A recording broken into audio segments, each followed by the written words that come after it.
So let's see what Farid says. That we will be looking for.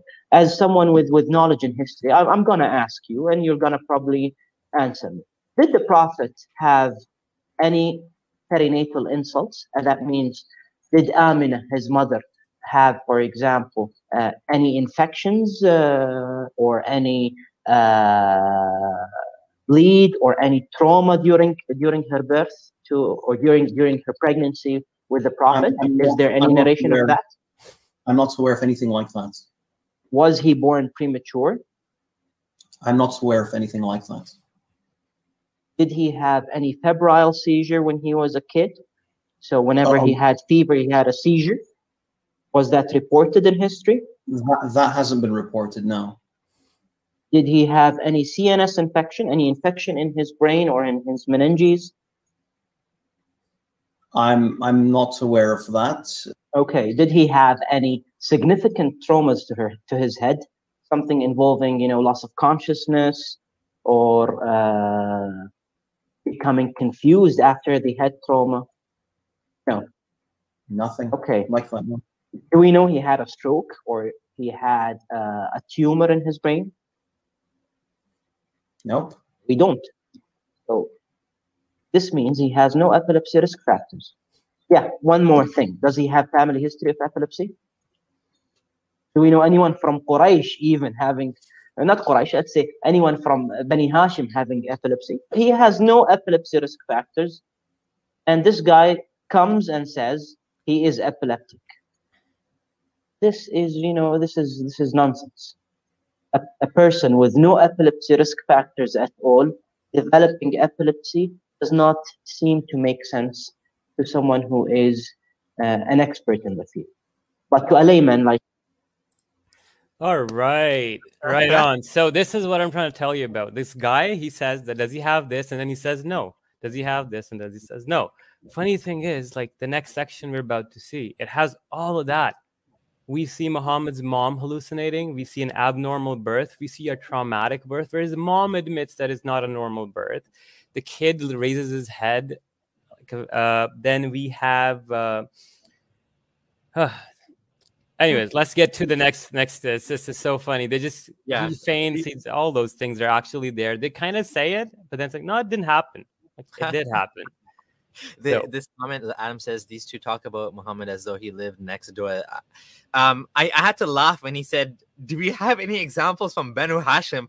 Like, we don't have any details about anybody from Banu Hashim. What is he talking about? Right? Like, we don't have biographies of all of these people. Mm-hmm. we know about Muhammad and that's it, right? Exactly. And I mean, even if we do get some other people around him that suffered something similar. But besides that, let's get to the point. So the number one point was genetics. Let's start off. We're going to go into Muhammad's mom's hallucinations. Then we're going to look at what Dr. Dede Kurkut said. Then we're going to look at Muhammad's birth. Then we're going to look at his seizures as a child that were witnessed by adults. And the adults called him crazy. So we're going to notice that. Then we will, moving forward, show you all his other seizures that include ringing bells. And thereon moving forth, the trembling and whatnot. Anyways, let's get to the next slide. All right. So on the top left, you see about Muhammad's mom. So with when we're talking about Muhammad's mother and anything before prophethood, you have to understand that there's not a lot of stuff written at that early on. But what we do have quite a lot about Muhammad's mother seeing things. So on the left side, I'm just going to read it for you guys if it's a little small. The prophet's mother, when she was about to give birth, nobody was with her. Neither man nor women attended. Suddenly, there was a terrifying noise and I felt great fear. Then a white bird alighted upon my breast and my fear left me. I became calm and no trace of pain. Next, I was handed a cup of sweet white sherbet, drink of it, heart filled with peace. I had a tall woman approach me. So she's hallucinating. Then another hallucination she has is she sees Hawa, the wife of Prophet Adam, right? And then the wife of, I believe, Pharaoh of Egypt. And then she sees Maryam, the daughter of Imran, too. All the while, the noises I'd been hearing became louder and stronger, and she's having these vivid hallucinations. And at the end of the bottom left, you see the hadith occurs, and I saw that the child was born circumcised and that his umbilical cord was cut. What is the umbilical cord? We'll come back to that, but it is the main source of connection, fluid pass, nutrition from the mother to the child. So we see that Muhammad's umbilical cord being cut is a big traumatic event during birth. That is not normal. On the right side, we see Sirah ibn Kathir affirmed the same thing, and the visions of the mother who saw, she bore me, a light came from her that lit up the castles of Syria. Obviously, like nobody else saw the castles in Syria light up when Muhammad's mom pushed out a baby and there was light shining out of her vagina. That's obviously it's not happened, but she apparently saw these white lights and whatnot. And she heard voices that you are pregnant with the Lord of the nation when she got pregnant stuff. And then she had a vision when she became pregnant with him, and the light was emanating from her, which the castles of Syria were illuminated. And then when she gave birth to him, she actually saw by her a realization of that. All right. So that we've established that Muhammad's mom did have some hallucinations. Can we be sure it's epilepsy? We can't be sure because we don't know enough. But we do know that about 30 to 40% of epilepsy is caused by genetic predisposition. First-degree relatives of people who inherit epilepsy have a 2 to 4-fold increased risk for epilepsy. Muhammad's mother hallucinated before, during her pregnancy, and at the time of delivery. Could Muhammad have inherited epilepsy from her mother? We cannot be sure, but the evidence is interesting. Now, let's move on to the next slide. Another thing, as they were mentioning about the infection, now this was shocking when I did this, is on the left-hand side, you see again an account of Muhammad's mom giving birth. She used to say something which is very important. I did not feel as if I was pregnant, and I experienced no heaviness as other women do. This is a very interesting detail because that, being a father myself, and if you can talk to women, women clearly feel that they're pregnant most of the time. It's very rare that they don't. Okay, so this could be a reduced fetal movement, a light pregnancy, reduced fetal weight. We don't know exactly, but it's a very interesting detail. Except that my period stopped and I had a vision when I was in a state between sleep and wakefulness that a visitor came and said, and then she has the hallucination. On the right side, from Ibn Kathir's Sirah, we see that he says that it was reported that measles and smallpox were seen for the first time in Arab lands that year. Also, that was the first year bitter plants were observed there. So when Abraha came with his army, he brought disease, pandemic, and plague. Back in the day, the plagues would travel slowly with armies and stuff because there were no planes flying around and stuff. He couldn't spread it that fast. So he brought this disease. The same year, there's an outbreak of measles and smallpox, which A, Muhammad's mom is pregnant, B, Muhammad is born. Now, let's go to the next slide. What we see here is we're reading a journal on the left side talking about this plague breakout in Mecca in 570 AD, and they mention Muhammad by name. So we see that it is evident that an epidemic of some sort, smallpox or measles, crippled the extremities during the siege of Mecca in 570. Fragmentary evidence supports smallpox. Later on they go, in the same year, an infant was born. The future prophet Muhammad, the child, and his mother may have been killed. And so blah, blah, blah. But now, if you turn on the right, and we can see the smallpox can cause high fever, convulsions, headache, fatigue, and long-term brain damage. Muhammad did, in fact, have multiple seizure-like episodes that were witnessed by his wet nurse that we are going to get to in a few moments. We also see a reference where it tells us that pregnant women are at an elevated risk of contracting the virus, leading to birth complications. So Muhammad's mom is pregnant during an epidemic. This is all speculative, but then we see the same year Muhammad's father died from a disease. We don't know the disease. He died in Medina. Could have been the same pandemic. Muhammad's mom was visiting Medina and she caught a disease there. On the way back, she died too. Does this indicate there indeed was a plague or epidemic in the area? Did Amina contract it during her pregnancy? Did Muhammad contract it as a newborn or as a child? Did this epidemic kill Muhammad's father? A bit speculative indeed, but very, very interesting. Now, we move on to something that is more important. And this is a detail that we see Muhammad's mom concur if we move on to the next slide. So just before we do that, Farid is going to have to deal with all these points. Oh, and yeah. If he wants to address this issue, he needs to steel man us, not straw man, not pick the points that he likes, which are the weakest points that you're making. He needs to pick the strongest points, and he needs to explain these things away, right? If you want to debunk us, but debunk the strongest points. Let's see you do that, because I'd love to see him try. I don't see how he could possibly do that. All right. Now, this is very, very, very interesting. In the left side, we see a fatwa, and this is answered by Maulana Suhail Mutala, approved and checked by these 3 scholars, right? And it asked the question, is the following hadith authentic? As I was giving birth to him, I saw light come out from him. So Muhammad's mom's vagina is shooting out comets of white light, which is bizarre. It's not happening in real. She's just having this hallucination because she's probably going through a traumatic birth.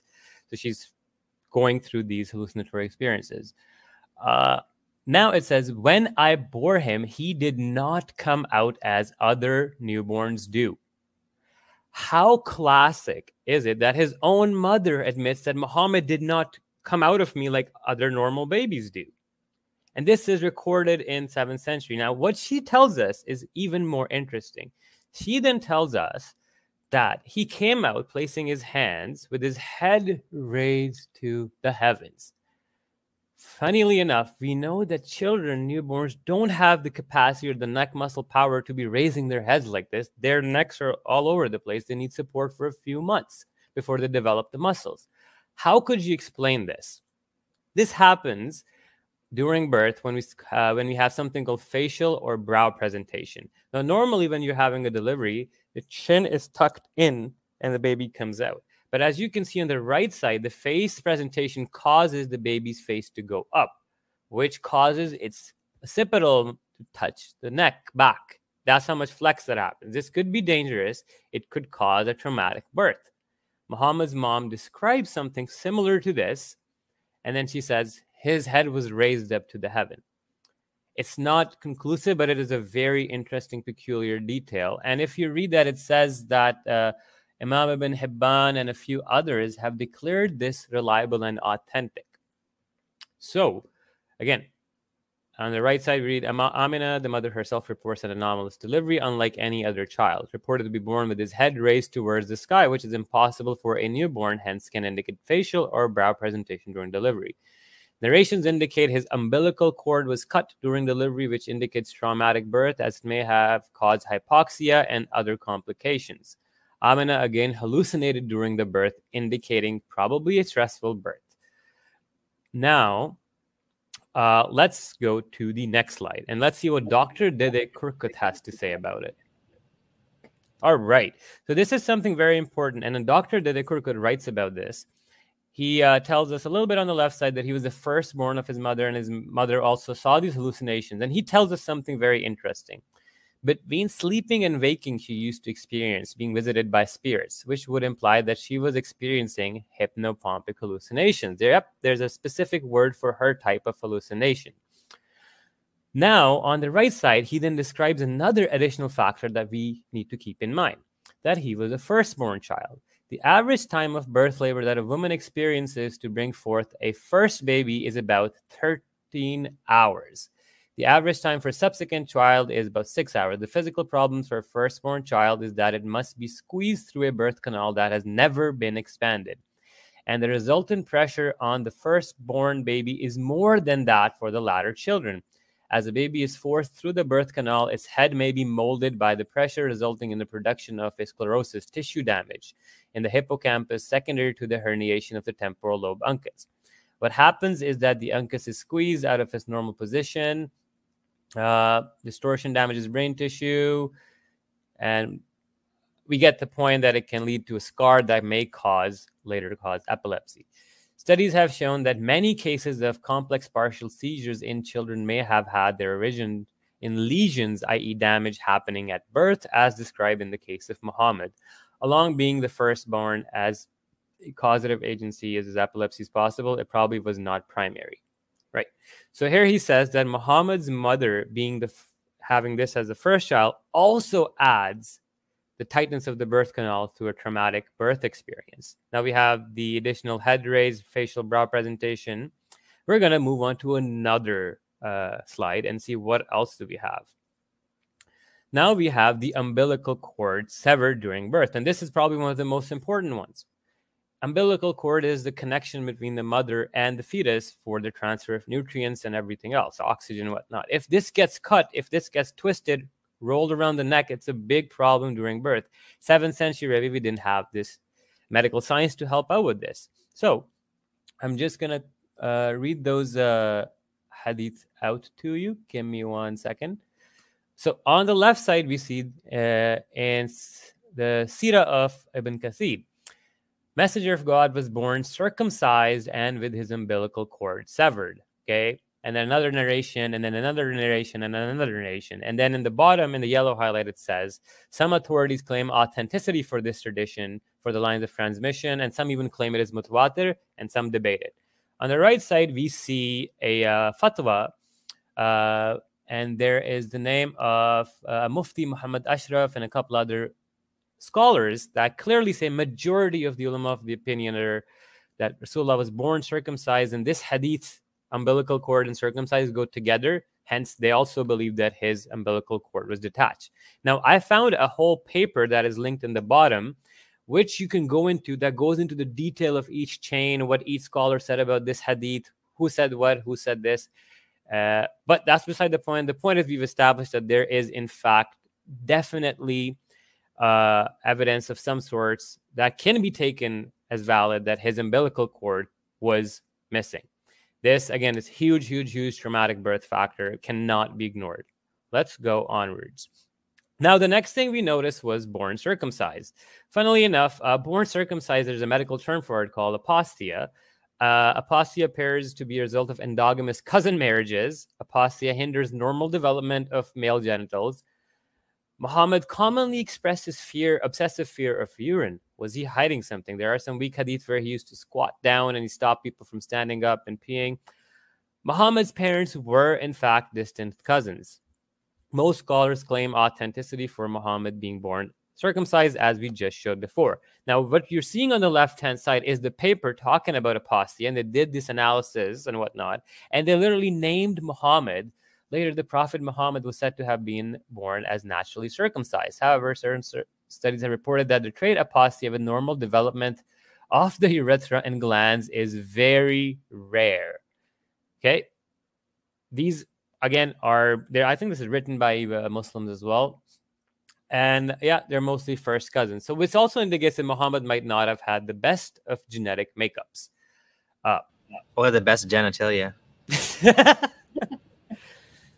But anyway,